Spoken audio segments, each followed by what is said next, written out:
Oh, so who do I have? Okay, who do I have Good with morning. us so far? We've got Hal. Brescia, we've spoken before. I think so. Many years ago. Yeah. Hi, good morning. Yes. Elizabeth, have you And changed your name? Benjamin, I know, no, that's John. Ted, you've met John over at Arturo's. He's Oh, a okay. photographer as well. And you know what was so interesting? Your one piece, it's I think called Evening at in Noto. Uh-huh. So, I didn't John's know. mentor, can you hear me? Yes. Uh-huh. John's mentor is Santi Visali, and he's from Noto. Wow. Wow. And John, he was given an award. The Italian government gave him a Medal of Honor and made him a knight because he's such a great photographer himself. And so John took him, because he's 90 something. And John took him over to Sicily and spent a couple of weeks in Noto with Santi. So it was really cool to see that. Just said, look at this, look at this. John Scott, that's a great shot. It's a great shot. So yeah, very cool. Yeah. Do you know Santi? No, I don't. Okay, so look up Santi Visali. It's Visili, Santi Visali. Santi is New York photographer, moved here about 10 or so years ago. Yeah, I've heard his name But he, talked about. yeah, and so he shot 5 presidents. He was on the cover of he had the covers of all the, in the day, Newsweek, Time, yada, yada, yada, yada, yada, for years and years and years. Just a marvelous icon. Shot all the celebrities. So he's just a wonderful older guy that has so many tips and pointers about composition. And yeah. So are we doing this show live or is this recording? Yeah, so this is live, and Richard's just getting the news done, I think, because radio at AM 1290, FM 96.9, and streaming it. All right, so it's live now, and then it'll Welcome air again to the Arts and Antique Radio Show, where your host, nationally recognized certified appraiser Elizabeth Stewart, Santa Barbara's treasure sleuth, will help you put a value on the treasures in your own home. Every time it rains, pennies from heaven. Don't you know each cloud contains pennies from heaven? So let's find out, how valuable is it? 3, 2, 1, you're live. Hello, Santa Barbara. It's your enchantress of everything valuable and beautiful, Elizabeth Stewart, and we are going to talk today a little bit about the wonderful cultural cauldron, which is our own Carpinteria. And we have the artist studio tour, the 21st, from April 21st to May 14th. And the exhibit reception Sunday, April 30th from 2 to 4 at the Charles Lobu Gallery on Linden Avenue in Carp. And to talk about the studio tour today, I have the director of the Carpinteria Art Center with me, Christina Calkins. Good morning. And there's Christina. And I have our old friend from Palm Loft Gallery is how I know Ted, and I've seen his work, and he's a great photographer. We have Ted Rhodes, who's the committee leader. He's a photographer. I've seen him play. He's a musician. He's an everything. He's a social activist. He's just a really interesting guy. And when I was a member of the Blues Society, I saw him almost all the time at Soho because he's the official photographer for the Blues Society. And Ted's going to talk to us a little bit, his committee leader.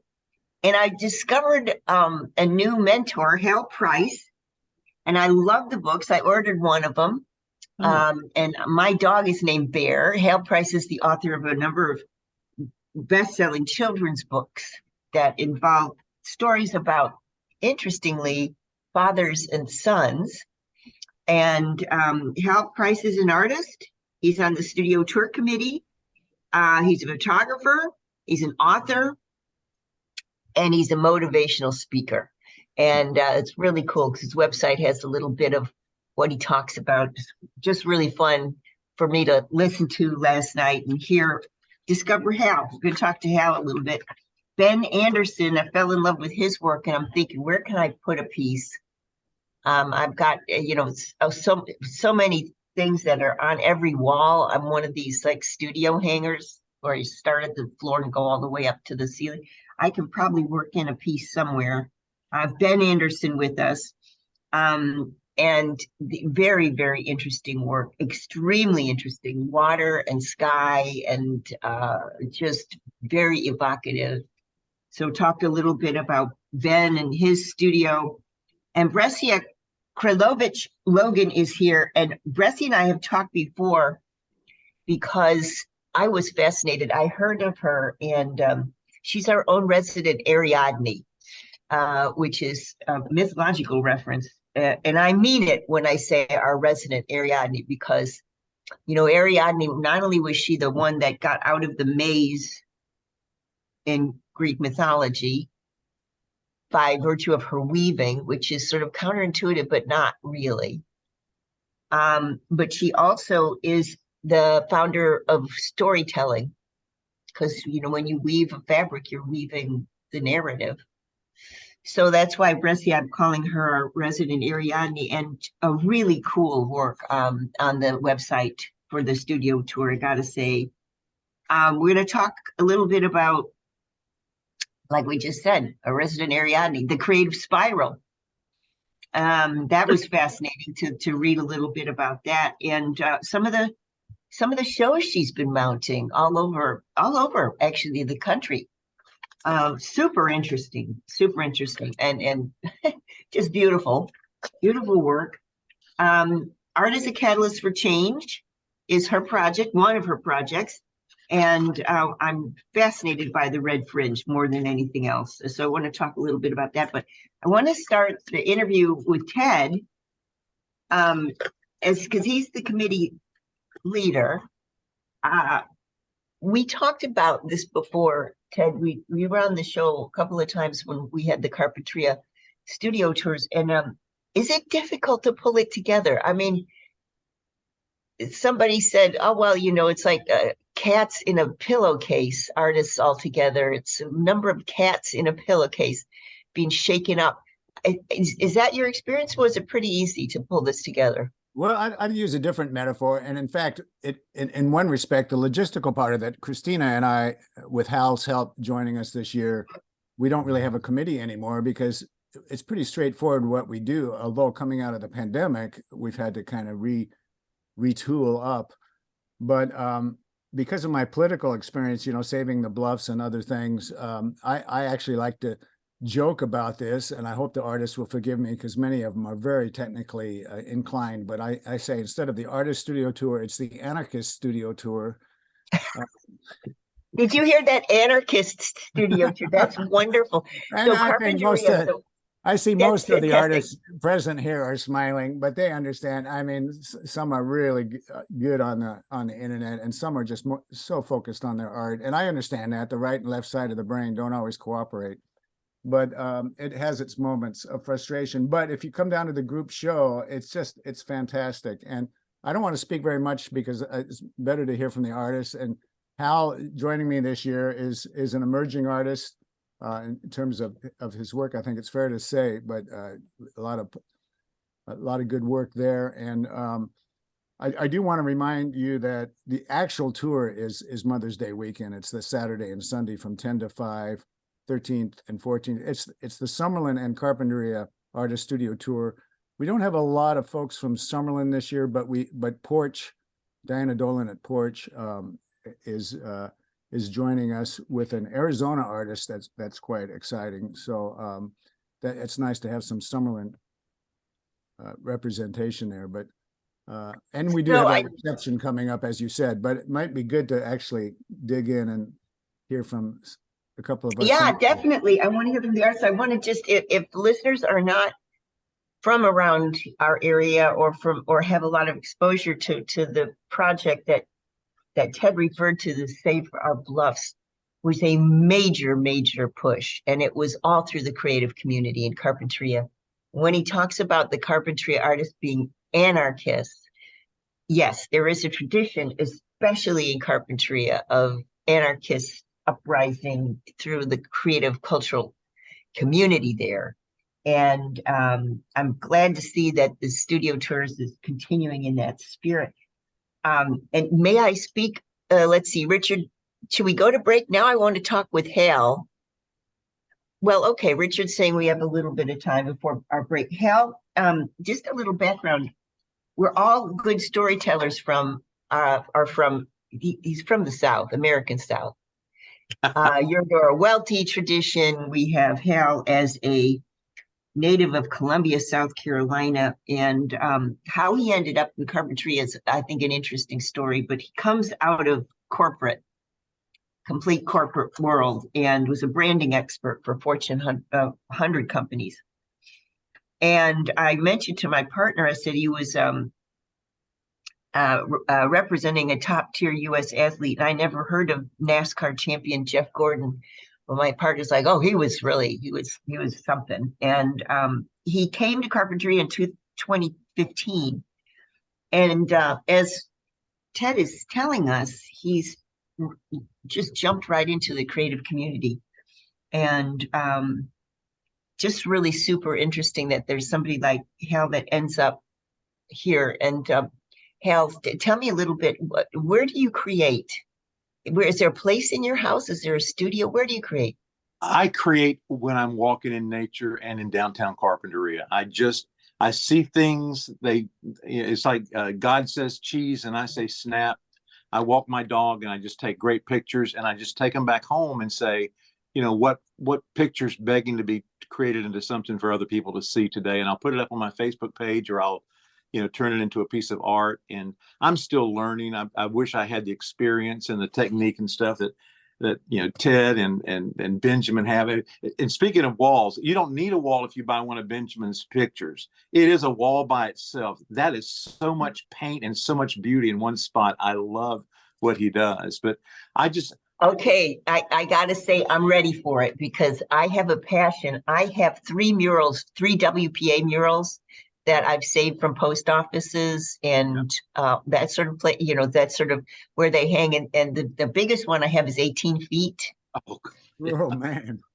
Yeah, so it's 18 by 14 feet. And I maybe move the camera over so I can show you. And then the other one I have is I have to take a crew with me when I buy them, because they're on plaster. So I take them off the walls on plaster, because you can't skim them off but I have 3 of those in my little tiny 2,000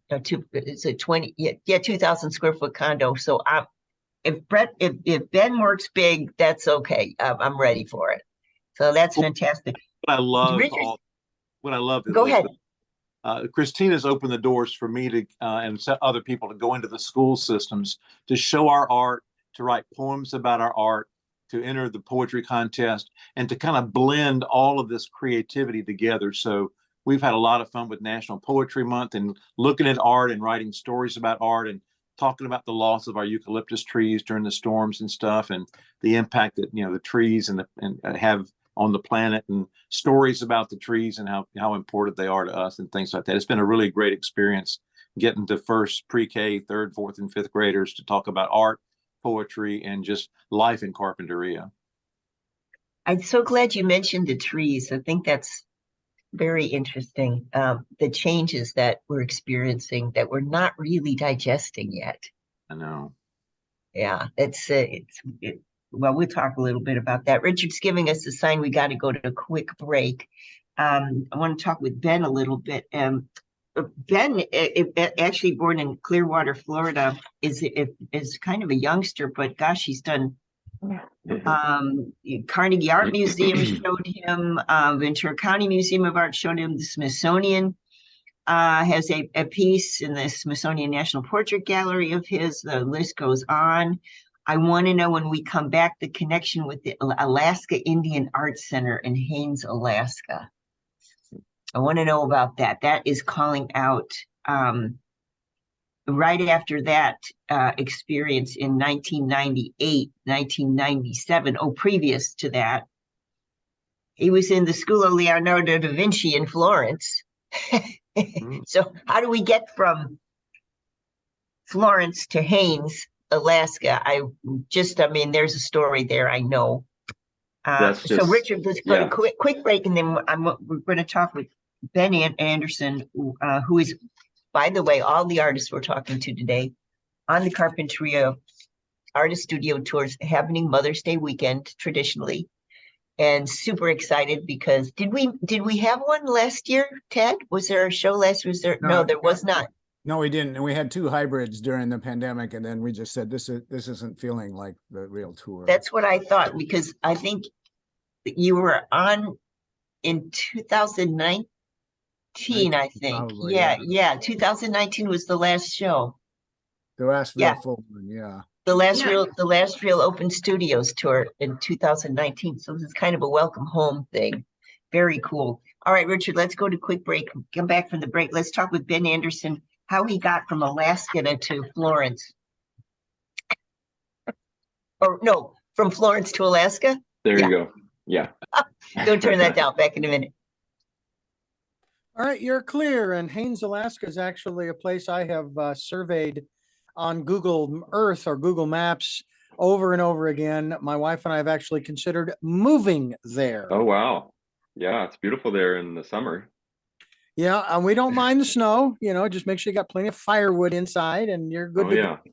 Yeah, quite a bit of snow there in the winter, especially this winter. It's on a cruise route too, as a matter of fact, up through the channel all the way to I believe, isn't it Skagway is just north of it? That's the end point of the fjord or inlet, if you want to call it. But yeah, it's beautiful out there. Yeah, it's I prefer the cold. I'm from Phoenix originally, lived there for 46 years, 45 summers too many. And I loved it when it snowed here. Oh my gosh, it was fantastic. It was a rare occasion. This winter is probably the most snow we've had in 10 years, I think.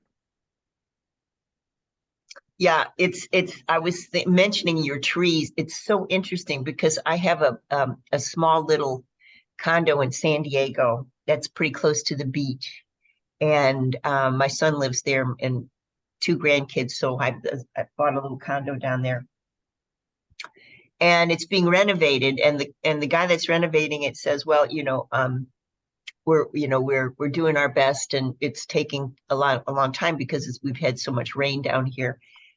And I said, well, what are you doing to bastion up against the rain? He said, well, that's a freak thing. I said, nah, you better be doing some heavy duty sealing around my condo because it's not going to be a freak thing. Mm-hmm. I don't think. And up in Arrowhead, my family's got a little cabin up there. Up in Arrowhead, we had 10 feet of snow. Yeah, we have a family cabin up in Big Bear, and it was the same situation. We were digging snow more than enjoying it this winter. It was amazing. Yeah. There's still snow there now, and it's 70 degrees today up in Big Bear. So it won't melt. That's right. There's so much of it won't melt. I know. Okay, but coming back in 3, 2, 1. You are live. Welcome back. It's Elizabeth Stewart, and we're celebrating. We've had a hiatus since 2019 because of COVID, but we're back now. The Carpinteria Studio Artist Tour, and it's really interesting. You should definitely. There's a lot of cool artists on this trek, and what's so interesting is everybody prepares in a different way. So I talked to Ted, who's been active on the studio tour for years, Ted Rhodes, and we talked in 2019. He also got me a bunch of artists to talk on the program, and I remember asking people, how do you prepare for this? One lady says, well, I bake a lot of cookies. Another guy said, well, I have to clean. I have a cleaning crew come in. We have to blast, the years of crud off the walls. And everybody's got a different way of getting the studio ready. Oh, I'm going out to buy wine today. It's all, everybody's got a different take on it.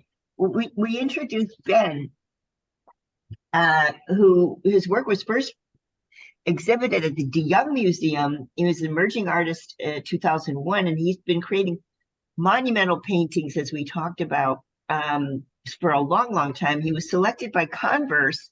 I don't know if you knew this, Hal, selected by Converse for a national ad campaign as their all-star artist. And he's such a good-looking thing. So he's got to have presented beautifully on London Channel 4 TV about the Converse gig.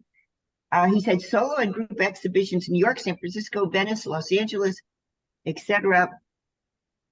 And it says you live in Santa Barbara, but you don't. You live in Carp, don't you? Are you in Santa Barbara? Yeah, I'm in Carpinteria. Yeah. I've been here for the last 12 years and then originally grew up here. So come back to the promised land. So now the $60 million question, how did we get from the Scuola Leonardo da Vinci in Florence to the Alaska Indian Arts Center in Haines, Alaska? How did that happen? Yeah, it was a bit roundabout, but originally was in Italy doing study abroad through the City College here in Santa Barbara, and ended up staying there for a semester, studying there, and then went back and lived in Italy for about a year. From there, it was trying to find places that I could be classically trained other than in Italy. Found the Academy of Art in San Francisco, who is a very rigorous school for classical trained figurative art, and ended up studying there, getting my bachelor's degree there, and through that school had the opportunity to go up to Haines, Alaska to study with the Native Americans up there in their totem carving. So ended up wait a minute, in their totem what now?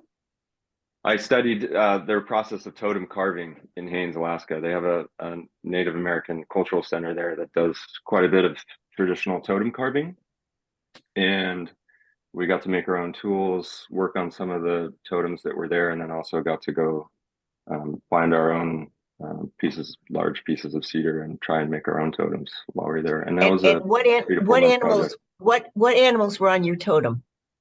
I did a turtle, and then I got a little carried away and did some more abstract stuff on mine. I couldn't help myself, but the more traditional stuff was bears, eagles, ravens, all that stuff. It was amazing to be able to watch them do what they do, and the tradition is carried on for thousands of years. So to be a part of that was really cool. So can I ask you a question? So my best friend, for 36 some odd years, I met him because he was a muralist, and I had a gallery, and he did a mural for my gallery way back when. And he's Ute from the Utah. The tribe is Ute from the Four Corners area, and so he's Ute, and he's an artist. And there are people in his tribe that say, no, if you're not of our people, you shouldn't be doing our art. Yeah. And then he doesn't know where he stands on that issue. Because now he lives in Seattle, and he teaches Native American youth. So he doesn't know where he sits on that. That's where a sensitive subject. I come from a family of Native Americans, so I have some heritage from that side. But I think from my experience in Haines, it was a very open canvas for teaching youth and me. I was 21 when I went there. I didn't have any kind of negative vibes from them. They just wanted to teach anybody that was interested in the techniques. I think that, getting involved in their culture more would have been possibly a bit more difficult, because they are a very kind of solid tribe up there that has so much history and a lot of struggle. So I was very grateful that they allowed me to come in and do that. And it partly due to the fact that I was already an artist searching for new techniques, could have helped. They're very open about teaching how to do things and how to make tools. And I think that helps you teach people the history of your tribe, no matter who they are. You're gonna extend that history through time, just from even me talking about it now. So you've given me the perfect metaphor to segue over to talk to Brescia when you said tribe. because I was fascinated when I was reading her website, because I mean, we spoke, I think it was 3-4 years ago at least. But she was just starting, and it was Brescia, and it was another woman that she brought to the show. And she was starting a mature female encounter with oneself. And they were going out into nature, and that was her project at the time. And I see that's really taken off now. And so she's got her own tribe, and she's got her own followers too. It was fantastic to read. So that project has really blossomed, and I want to know how. Well, she's got the 3 points, I guess. She's got the weaving, and sharing and writing. And so when we get back, I'd love to know how that is an interplay, and her, and what she teaches her tribe. I think would be really interesting to find out from Brescia. And you can't see this, Richard. Oh, yes, you can. You can see us. Our listeners can't see us. We're on video, and Brescia's studio is behind her, and I see beautiful textiles hanging, and that red one is really calling my name. All right, so let's get a quick break. Come back. We're going to speak a little bit about Brescia, and why we're doing this is because Christina Calkins, who is the head of the Carpinteria Art Center, brought to my attention that studio tours are back on at 2023, and we've got the 2023 Carpinteria and Summerland Artist Studio Tours coming up Mother's Day weekend. And just Christina, how many artists are participating? Do you know offhand? Yes, 23 this year. Yeah, and they're all up and down. They're private studios, they're public studios, they're a whole combination of things. There's people that paint out of their closets. There's people that paint out of a dedicated studio and work or weave out of a dedicated studio, have done that for many years. So it's a whole different like enclosure experience going from house to house, studio to studio.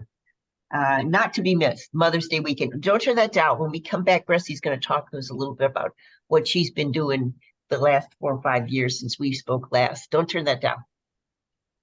All right, you're clear. So Elizabeth, she's stepping away. Did somebody call me? No, I just wanted to say, I hope we have time also to, when we used to do these interviews, we were the flagship of the Art Center, but now there's so much going on at the Art Center. I hope we have a little bit of time to talk about some of the other programs going on. Well, let's do that. Let's talk with Brescia, and then let's get Christina to talk about the programs. Maybe you can chime in then, Ted. Tell us a little, yeah.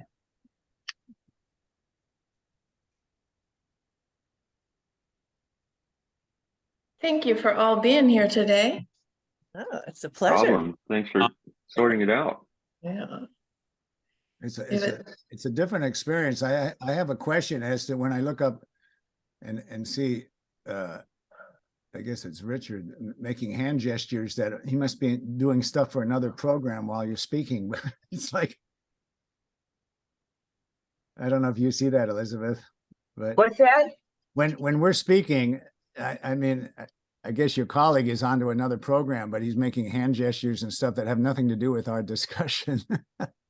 Oh, no, that's Richard. So he's a producer. So what he's doing is he's organizing for the news and the other shows. I know, and that's so, what I figured. Yeah. But it's sort of funny to see how it doesn't sync with what we're doing. Like if you were trying to think that he was giving directions. But Richard's been in radio for almost 50 years, and so he knows what we're doing. Yeah. Even though I he's have no clue as to what you're get in here.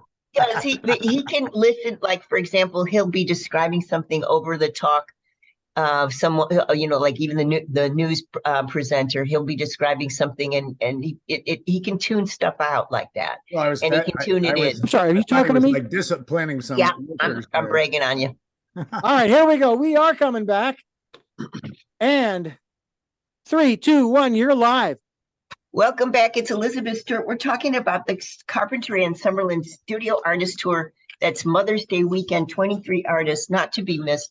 And Brescia is here. She spoke with us a while back about her new project, which was getting mature women out into nature and doing a project of weaving and storytelling and getting back to nature. And I think there were 2 other women with you at the time, Brescia. Tell me about that. How's that going? Well, I think you're referring to the Women's Woven Voices Project, which Yes. started about 5 years ago. And the project was created to empower women through weaving, writing, and sharing their stories. And the goal of the project was to engage 1,000 women from around the globe in being able to share their story in an abstract woven story cloth, is what I call them. And I had been doing workshops and gathering those up and stitching them together. And last year we reached the goal. 1,000 women from 10 different countries wove their stories. And since then, it's been all about sharing the tapestry. So you can kind of see this little poster behind me. This was from the first gallery down in Carlsbad that showed all 1,000 of the story cloths. But I do want to say that the Carpinteria Arts Center was really pivotal. They during the pandemic, they helped me to, or invited me to participate in their program of giving out free art supplies to the community, so that during the pandemic, people could be creative and making art. And Christina allowed me to hand out little kits for weaving a story cloth. And we gathered up about a couple of dozen community members from Carpinteria and from the Art Center, wove their stories, and I stitched them into a panel for the tapestry. And then the Carpinteria Art Center actually displayed the tapestry for a month or so. I think it was it 2 summers ago? 2 summers ago.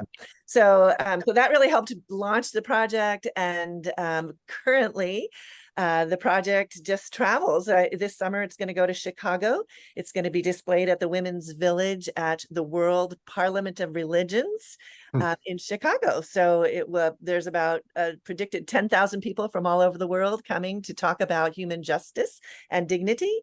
And the tapestry will be there to share the women's stories.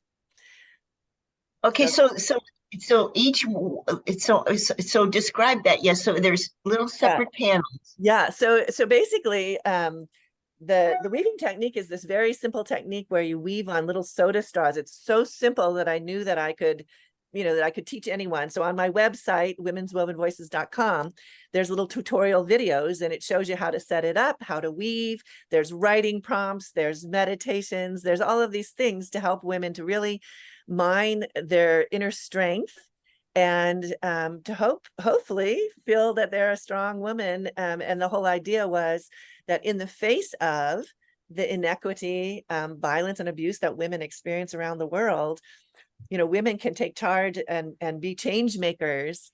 They just have to tap into their inner sources. And weaving is one of those things where you do this meditative, repetitive process, and it really helps you to tap into your intuitive self. So that's the idea. And then we talked about, right brain, left brain. So writing also, so that you come at it both ways to basically self-awareness and self-reflection and claim that power. Claim that power. So yes. Like I said, resident Ariadne. So yeah, and you know what's so interesting about that myth in regards to what you're telling me, Brescia, is Ariadne also is the goddess responsible for spiders that have both sides. They're the Kali figure, right? So they're the both sides, the female energy that can kill you. Yeah, it's very powerful. Let's put it that way. Yeah. Yeah. So the Black Widow, that's the Ariadne's little pet. So, you have the both sides, that female is so interesting. I'm so happy to hear this, because I remember when the project was taken off, somebody told me about you. I can't remember, but I thought I got to speak to Brescia about this. It's fascinating that this project has now gone on. How many women participated in the Creating Meaning project? I have over 1,000 story cloths in the tapestry, but over the last 6 years I did workshops with women veterans, with teens at risk for sex trafficking, with university students, with women's groups, with arts groups, with men's groups, at museums, and so many more thousand people participated in the workshops and did the weavings. Not everybody, once they finished the weaving, they had to send it to me to stitch it in. So I know that there's many out there who had an experience with it, but the tapestry is it's about 170 feet long, if you can imagine that. So it takes up a room for sure. Yeah. Just a quick question. How is it displayed? How is it displayed in Carlsbad? Yeah, I have little stands that are metal stands they're freestanding, so I can set it up just about anywhere. It was great. I set it up into the Robinson studio in Carpinteria, and the community got to experience it there, and I can pop it up and display it just about anywhere. That's fantastic. It's just really cool to hear. Just really cool to hear. So glad that I reconnected with you. You know what I'm going to do? First of all, Ted's asked me to have Christina talk about what's happening at the Carpinteria Art Center. Before we do that, that's how we're going to close out the show. But before we do that, I want Ted to ask a question of Benjamin. I want Benjamin to ask a question of Brescia. I want Brescia to ask a question of Hal. So the 4 artists here, I want everybody to prepare a question, for your fellow artists here. And we'll have a quick segment before we go to our last break. And then Christina's going to wrap it up by telling us what's happening at the Carpinteria Art Center. Richard, let's go to quick break. Don't turn that down. Back in a minute. Carpinteria Artist Tour, Mother's Day weekend. 23 artists. Don't miss it. Who am I asking the question to? I didn't hear that. All part. right, you're clear. Oh. Ted. So Ted's asking Benjamin. Benjamin's asking Brescia. Brescia's asking Hal, and Hal's back asking Ted. Got it. And Ben, I'm going to ask you what the meaning of life is. He doesn't know yet. He's the youngest one here. Often they know the most. Yeah. They think they do, right? Ben, if you could share that it's the first time the public's been invited to your new studio. That's exciting. Yeah, it's actually the first time I've done the artist studio tour here in Carpin. I've been here for 12 years now, working as a professional artist. So yeah, I'm excited. Cool. It's gonna be it's really nice to meet everybody. We had a little pre-opening show last night, and it was great to see everybody and have a chat. So that was cool. Yeah, I'm a newbie too. I'm so excited to be a part of it. Yeah, super fun. Years and years and years ago, coming down specifically to come to the Carpinteria artist studio tour, because I thought it was the coolest. It was so cool. So one thing you don't know about Ben is he's also a mountain biker and helped with us doing the big fundraiser for the Franklin Trail and caretaking that trail, which is opened up and actually has a huge variety of people now using it, including a lot of people from the Latino community. So that's an exciting sidebar. That's fantastic. I brought this out because I love this. We were talking about age-related.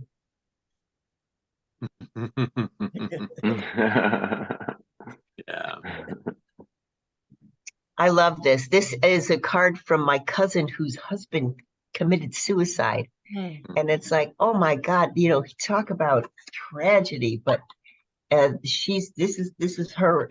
I mean, this is why she's probably alive today, because she has this attitude. But yeah, so yeah, who knows about the experience. All right, we're coming back in 3, 2, 1. You're live. Welcome back. It's Elizabeth Stewart, Carpinteria Studio Artist Tour, and we're having a round robin of questions. Ted is asking Benjamin a question. Yeah, and I'll preface it by just saying, as a photographer, I seem to be all over the map in terms of what I photograph, so it's hard to pigeonhole my art, which I sort of see as a as a weakness or a difficult thing to brand. And with your art, Ben, you seem so focused on water, figures, sparkling light, and maybe transferred into nature with stars and so forth. But what has led you to that as your primary subject, and are you sometimes tempted to go in a completely different direction? Good question. Yeah, I'm always tempted to go in different directions. I think that's the beauty of being an artist, is that you are just creative. Having said that, I've spent my whole life in water. So whether that's in the pool or surfing or swimming in the ocean, and it's always been an inspiration to me, just beyond just visually, but also just being in it. So it's been a constant source of inspiration for my work. And as I paint, as I keep going, using water is that kind of tool. It's just never ending how it changes for me. I mean, it abstracts everything when you put it in there. So, I mean, conceptually, it has that. It's, it gives life. It takes it away. It does so many things. So, yeah, it just seems to be a never-ending kind of source for me to make art. So, good question. Even in times of drought, that's great. And we know it'll come. Ben, ask Brescia a question. So Brescia, I know as artists, we all have these little things we do during the day in our studios. I always have a cup of coffee and start playing music before I get into it. Do you have any quirks on your studio days? I have lots of quirks, but I'll tell you, I have this one technique that just to start the day, it's a list of 10 things. So a lot of times you go into the studio, there's lots going on, and to get the ball rolling, I'll just do 10 things, and it can be the easiest things, like, oh, I just need to like move this from off the table over here. Oh, I need to whatever, just set something up, and I go around and I do these 10 things, and then it just like totally puts me into the zone of working and getting started. So that's great. It's like locomotion. You just got to start somewhere. It's a good question. Yeah. All right. So it's my turn to ask how, in my bio, I would describe myself as a champion for women. And I was delighted to hear that you wrote books that have the theme of fathers and sons. So I don't know, I haven't read them, and I would like to know about that. So as a champion of fathers and son relationships, please tell me a little bit about that and what it means to you. Yeah, I just thank you for your question. I went back and thought of those moments where I was hurt by my father on something that I had done. I wanted him to acknowledge me or to come to something. And I'm like, I need to help kids understand there's two sides of a coin. It's like our father loves us no matter what, but they can't come to everything that we do. So I wrote a story called The Bare Essentials about a father who had to go on a trip and he couldn't come to his son's assembly to see him win a spelling bee contest and stuff. And the kids all relate to that. I just read that story yesterday in one of the classrooms, and they all could relate to it. So thank you for that. And what I love about you, Brescia, is I get to pass you on the bluffs every now and then when we're exploring our creativity. It's always fun to see that. It's great to have a dog. All right. So Hal's asking Ted a question. Yeah, Ted, I see your passion in so many things, but I was really touched by the story you began to tell last night, because I love the bluffs. But your family heritage with why I'm able to still walk the bluffs and take pictures of those beautiful eucalyptus trees and all the great scenery of Rincon. Tell me a little bit more about your family's connection with the bluffs. Well, their connection was because of my involvement here. And I think one of the reasons I moved back up to Carpinteria, well, I have longtime connections with this area with my friends, the Isaacson family that have a cattle ranch up near Lompoc and San Julian. But I felt such a lack of power in when I was living in LA, and I did want to come up, and I've always been concerned about overdevelopment of California and the loss of our rural spaces and the San Gabriel Valley. I grew up in Pasadena, and Orange Grove Avenue, it's named after orange groves that no longer exist. As Arturo Teo and I often say, we name developers name their developments for for things that go away, like you have Fountain Valley, or you have the only honest one I think is down by Calabasas, where they call it Lost Hills. But the Bluffs kind of sees me as an issue that I was involved in for a long time, since 1988. A lot of political work, and then we had the opportunity to buy it, and I ended up kind of spearheading that effort, along with the help of 3,000 donors and public agencies. But my family joined in that. My grandparents really had a love of the outdoors, as did my parents, and so my family joined in that effort and raised a portion of, like I think it was $75,000 to have a naming opportunity. So the painting that you were looking at, that you did, actually it was your photograph or painting, I can't remember what it was. Yeah. But, it's of the Rhodes Fleming family trail that goes through the Bluffs. And so it was really my family supporting that. But that's Isn't that cool? It's just we learn so much about each other just with a short little clip. Richard, do we have another break necessary? Hey, Richard. Yes, Elizabeth. One other break necessary, or can we just go? Yes, ma'am. One more break. Okay, when we get back from the break, Christina Calkins, who's the Carpinteria Art Center director, is going to tell us what's happening at the Carpinteria Art Center before we go. So quick break, and then we're back with Christina. Don't turn that down. And you're clear.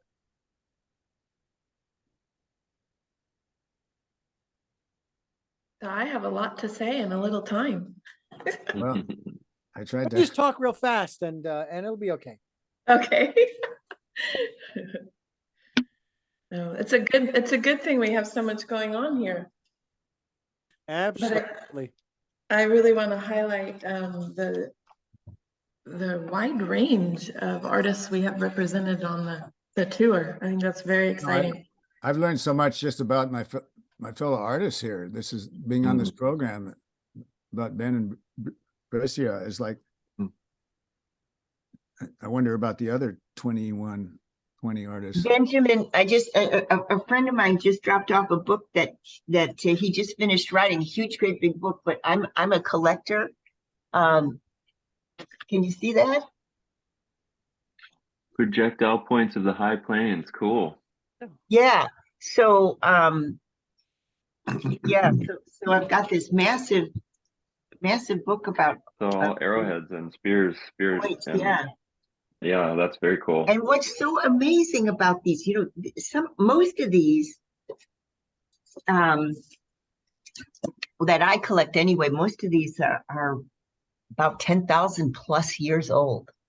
Amazing. And the tech, and some of them are older, some of this early technology, this sort of thing, it just blows me away with the precision and the artistry of chipping. Unbelievable.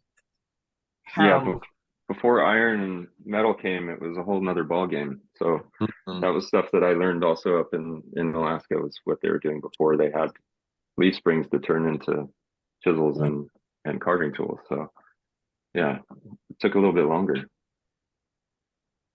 And but the workmanship on things like this, where the edges are. All right, we're coming back. You have 8 minutes. 8 minutes in 3, 2, 1. You're live. Welcome back. It's Elizabeth Stewart. I have just been having a ball speaking with wonderful artists. Carpinteria is such a cultural hub. Ted Rhodes and Hal Price, Brescia, Kralovic-Logan, and we have Benjamin Anderson with us today. And now we're going to switch gears a little. Christina Calkins, who's the head of the Carpinteria Art Center. I want to know, Ted said, I've got to ask Christina what's happening at the center. So maybe Ted and Christina, talk amongst yourself and tell us what's happening at the Carpinteria Art Center. Okay, certainly. Our mission is creating a vibrant community through the arts, and this next month is a perfect example of all the different things we have going on, and it's all around the Carpinteria Summerland Artist Studio Tour. For the next 3 weeks, the public can come into our gallery and see 23 different artists, examples of their work, and they are for sale, but it's like an appetizer. And your main course can be on Mother's Day weekend, both Saturday and Sunday from 10 to 5, where after visiting our gallery, you can choose which artists you want to meet.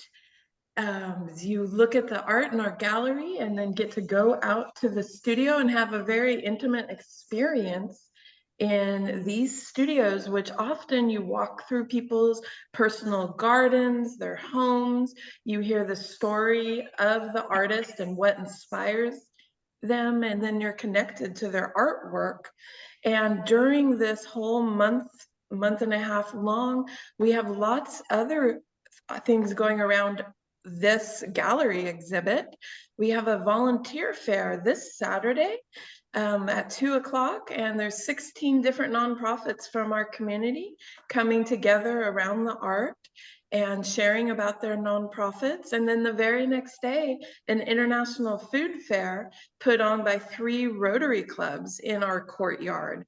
And all these people are surrounded by this incredible art. That's my favorite part about art, is how it connects people. And it stimulates more creativity and all the different ways we can express art. This month is National Poetry Month, and we have a poetry contest going on. And Hal Price has been visiting children in the schools, inspiring them through his photography and creating poems with them. And the deadline to enter is the end of April. And then on May 13th, at 2 o'clock, we're going to have poetry awards and readings and an open mic. And that is the same weekend that you can visit studios. So a great weekend to come out to Carpinteria. And then May 7th, a Saturday, we have an arts and crafts fair where our entire courtyard is filled with local artisans selling their wares. We're really trying to support all type of artists, the emerging, the young, the seasoned ones. And we're going to end all the celebrations on May 20th by kicking off our free concert series. At 6 p.m., we're going to have the band Nombres play, and this is a free concert in our community, open to anyone, and it's the first of 6 concerts. We'll do 1 a month for the next 6 months. So I invite everyone to come down, and you can view all the artwork on our website, which is carpinteriaartscenter.org, and you'll notice there's an S in that. And that S is extra big to us because we want to make sure that we're representing the culinary arts, the written arts, of course, the visual, the performing. You can find it all here in small Carpinteria, one of the best small town beach art communities around. Of course, I'm a little biased. Love living here. It's such a joy to be surrounded by so many creative people passionate for our community. And we have a public reception for this exhibit on Sunday, April 3rd from 2 to 4. And you'll be able to come down and meet a lot of the artists during that reception also. Christina, April 30th, not 3rd. April 30th. April 30th. Yeah. Oh yes, we cannot time travel yet. Add a 0 to that. April 30th on Sunday from 2 to 4 p.m. in the Charles LeBoux Gallery here at the Linda Fairley Carpinteria Arts Center. And I'm happy to. So I would encourage everybody to come to that April 30th event. And the reason being is because that's a perfect time to take your maps out and say, I want to visit these studios, and because you'll see the work, and then you'll say, well, I'm really interested in seeing these pieces. And are they going to be for sale, Christina? Yes, Yeah, they're all for sale. And at the back of our Charles LeBoux Gallery, we have the Robinson Family Studio, where you'll find works of Ted Rhodes' travels to Italy and Cuba, and Hal Price's adventures here up and down our California coastline. You know, we're cheating this year and doing our studio right in the gallery. So that way they're there to answer any questions about the tours. They're great representatives of all the different artists, which is a wide range. We have a couple ceramic artists you can visit. Tamara Thompson actually works with seaweed. That's a different type of art. We have another artist that works with textile, Susie Anderson, a lot of mixed media there, and a bonsai tree artist. I'll let you in on a secret. He has an incredible assortment of teas. So when you visit his studio down at around Palm Loft Gallery, you will be treated to also a delightful tea assortment. We have photographers, modern artists, classic landscapes, watercolor, oil. You're in for a treat coming to the Carpinteria Summerland Artist Studio Tour. Just before we have to leave, can you, Christina, the price ranges of the works of art? Yeah, we actually have a piece of art for $3. The crafty ladies have hand-sewn greeting cards in our studio, and I believe our pieces go up to about $10,000. We have a landscape by Arturo Tello. Fantastic. Well, thank you all, and good luck on the studio tours, and don't clean too much. Thank you, guys. Thank you, Thank you, Elizabeth.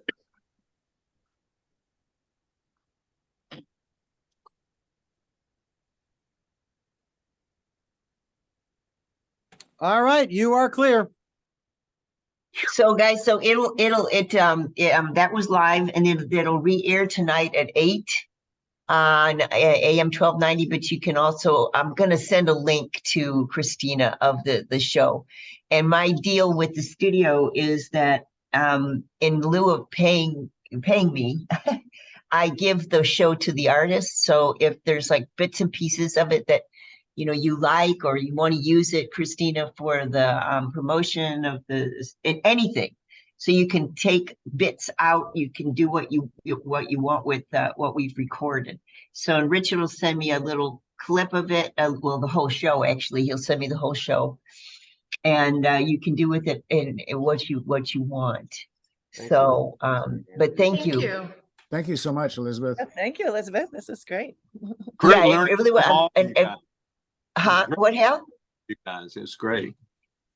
Say that one more time.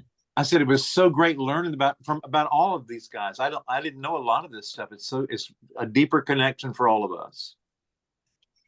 That's the thing, is that I have to say it was such a really interesting thing during COVID, because we started to do the show or all shows. Richard started to produce a lot of the shows via Zoom. But I think Carpinteria Art Center was the most active of all the centers during COVID, because they had really innovative ways of keeping the community connected. And it was like, wow, every week there was something going on that was safe to do. My favorite one was there was a sidewalk chalk event. Oh, I have good news for you, I need Elizabeth. the Zoom room for my next live show. We're gonna do the Chalk Festival again on May 20th and 21st with the city of Carpinteria. I can email you details. All right, Excellent. I guess we got it clear. Well, thanks everybody. Richard's got another show, but thank you. I'll send this to you, Christina. Thank you. Thank Bye. you. Bye, guys. Thanks.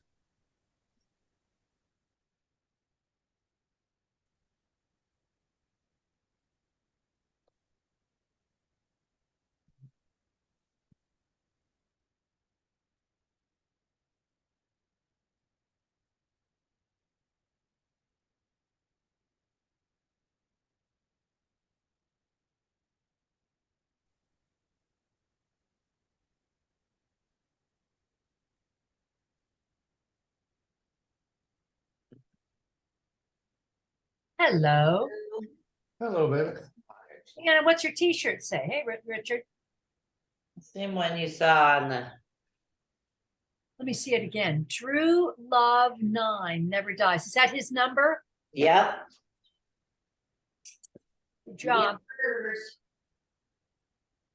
Hello, honey. Hello, baby. How's my baby?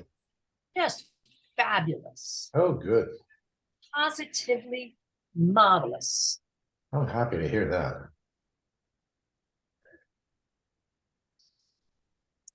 Positively marvelous.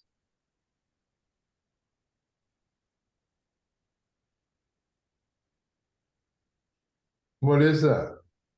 That's my flashcards. Oh, great.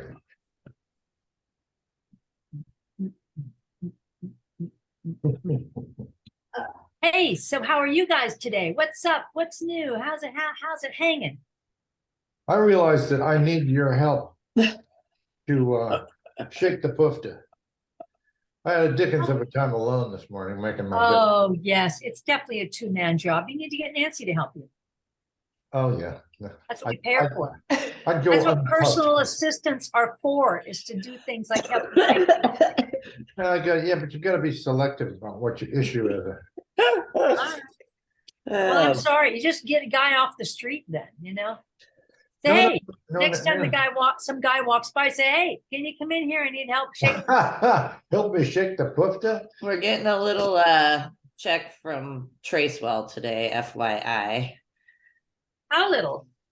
15 grand? Yeah. That's pretty damn good. Did we ever hear from Millrat? Yeah, she said she mailed it on Wednesday and the other one was going out Saturday, so I assume we'll have it Monday. All right. Any And then I at all? figure Just Tracewell. that's it.